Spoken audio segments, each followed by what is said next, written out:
Hi, is me Prince. എല്ലാവർക്കും black W ചാനലിൻ്റെ പുതിയ വീഡിയോയിലേക്ക് സ്വാഗതം. എന്തുണ്ട് വിശേഷം? എല്ലാവർക്കും സുഖമല്ലേ? എല്ലാവരും ഹാപ്പിയല്ലേ? ഹാപ്പി ആയിട്ടിരിക്കുക. Anything happen life has to go on always പോസിറ്റീവായി. ബേബി ജോൺ, വരുൺ ധവാൻ്റെ ഏറ്റവും പുതിയ ചിത്രം ഡിസംബർ 25 ക്രിസ്മസ് റിലീസായിട്ടാണ് ചിത്രം തിയേറ്ററുകളിലേക്ക് എത്തുന്നത്.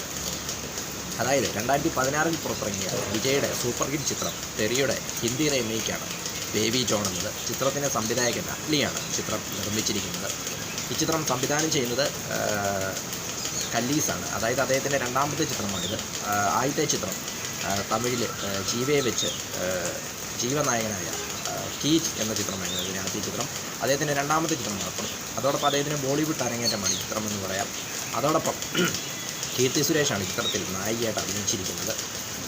കീർത്തി സുരേഷിൻ്റെ ആദ്യ ബോളിവുഡ് ചിത്രം എന്ന പ്രത്യേകതയുമുണ്ട്.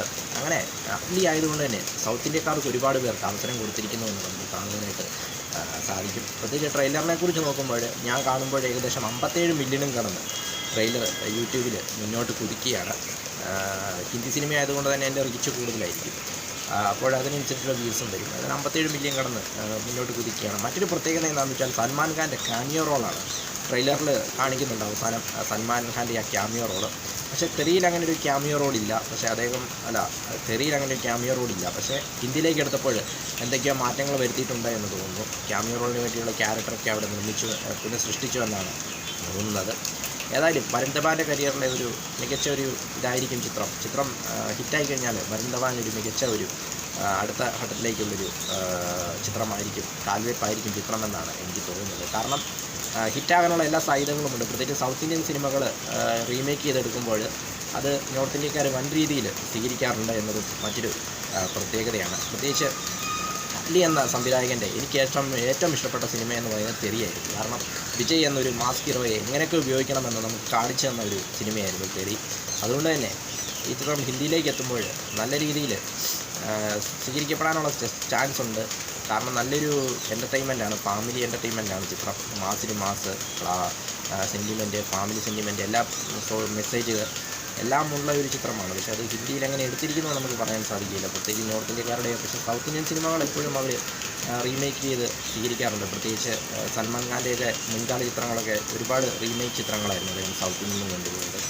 അതുകൊണ്ട് തന്നെ ഈ ചിത്രം ഹിറ്റടിക്കുമെന്ന് നമുക്ക് പ്രതീക്ഷിക്കാം.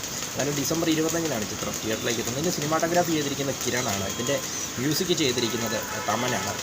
തെലുങ്ക് മ്യൂസിക് ഡയറക്ടറാണ്. അങ്ങനെ സൗത്ത് ഇന്ത്യയിൽ നിന്നും ഒരുപാട് സാന്നിധ്യങ്ങൾ ചിത്രത്തിൻ്റെ പുറകിലുണ്ട്. അതിന് കാരണം ചിത്രത്തിലുണ്ട്. അതിന് കാരണം എന്താണെന്ന് വെച്ചാൽ അറ്റ്ലിയുടെ ആ ഒരു നിർമ്മാണമാണ്. ഏതായാലും അറ്റ്ലി തൻ്റെ ആദ്യ ചിത്രം ജവാന് വൻ വിജയമായിരുന്നു. ഇപ്പോൾ അത് നിർമ്മാണത്തിലേക്കും കടന്നിരിക്കുന്നു. അപ്പോൾ അടുത്തടുത്ത് ബോളിവുഡിൽ തന്നെ ചുവട് വയ്ക്കാനാണ് അദ്ദേഹത്തിൻ്റെ താല്പര്യമെന്ന് തോന്നുന്നു. ഏതായാലും വരുൺ ധവാനെ സംബന്ധിച്ചിടത്തോളം വളരെ മികച്ച ഒരു അടുത്തൊരു ഇന്നിങ്സ് ആയിരിക്കുമെന്നാണ് എനിക്ക് തോന്നുന്നത്. അദ്ദേഹത്തിൻ്റെ 18ാമത്തെ ചിത്രമാണ് ബേബി ജോൺ. പിന്നെ ഇതിൻ്റെ വില്ലൻ ക്യാരക്ടർ, അതായത് തമിഴിൽ മഹേന്ദ്രൻ ചെയ്ത ആ ഒരു ക്യാരക്ടർ ചെയ്തിരിക്കുന്ന ജാക്കി ഷ്രോഫാണ്. ഒരു കൊടൂര വില്ലനായിട്ടാണ് എനിക്ക് ട്രെയിലർ കണ്ടപ്പോൾ തോന്നിയത്. ഏതായാലും കീർത്തി സുരേഷിൻ്റെ ആദ്യ ചിത്രം അതങ്ങനെ ഒട്ടനവധി പ്രത്യേകതയുണ്ട്. കാരണം അറ്റ്ലിയാണ് നയൻതാരയെ ബോളിവുഡിൽ കൊണ്ടുപോയി, വിജയ് സേതുപതിയെ ബോളിവുഡിൽ കൊണ്ടുപോയി, ഇപ്പോൾ കീർത്തി സുരേഷിനെ ബോളിവുഡിലേക്ക് കൊണ്ടുപോയിരിക്കുകയാണ്. അങ്ങനെ നിരവധി സൗത്ത് ഇന്ത്യക്കാർക്ക് അദ്ദേഹം ചാൻസ് കൊടുക്കുന്നത് എന്നതും വളരെ നല്ല കാര്യമാണെന്ന് തോന്നുന്നു. കാരണം മാർക്കറ്റ് വൈസ് റീച്ച് കൂടുവാനായിട്ട് സാധിക്കുന്നു അവരുടെ. വിജയ് സേതുപതിക്കൊക്കെ ആണെങ്കിൽ ഇപ്പോൾ ചൈനയിലൊക്കെ പടം റിലീസാകുന്നു. മഹാരാജ നല്ല രീതിയിൽ ഓടിക്കൊണ്ടിരിക്കുന്നു. അങ്ങനെ മാർക്കറ്റ് റീച്ചാകാൻ സാധിക്കും, മാർക്കറ്റ് റീച്ച് കൂട്ടുവാനായിട്ട് സാധിക്കും. ഏതായാലും ബേബി ജോൺ ട്രെയിലർ കണ്ടപ്പോൾ തെറിയിൽ നിന്നും അവിടെ ഇവിടെയൊക്കെ മാറ്റങ്ങളൊക്കെ വരുത്തി, സൽമാൻ ഖാനെ ക്യാമിയോകളൊക്കെ ആഡ് ചെയ്തിട്ട് അവിടെ ഇവിടെയൊക്കെ മാറ്റങ്ങളൊക്കെ വരുത്തിയെങ്കിലും അതേപോലെ തന്നെ സെയിം ഒരു ഇതിൽ തന്നെയാണ് കഥ പോകുന്നതെന്നാണ് ട്രെയിലർ കണ്ടപ്പോൾ എനിക്ക് തോന്നിയത്. വീഡിയോ ഇഷ്ടപ്പെട്ടാൽ ലൈക്ക് ചെയ്യുക, ഷെയർ ചെയ്യുക, കമൻറ്റ് ചെയ്യുക, സബ്സ്ക്രൈബ് ചെയ്യുക. വീണ്ടും പുതിയൊരു വീഡിയോയിൽ കാണാം. അതുവരയ്ക്കും ടേക്ക് കെയർ, ബൈ.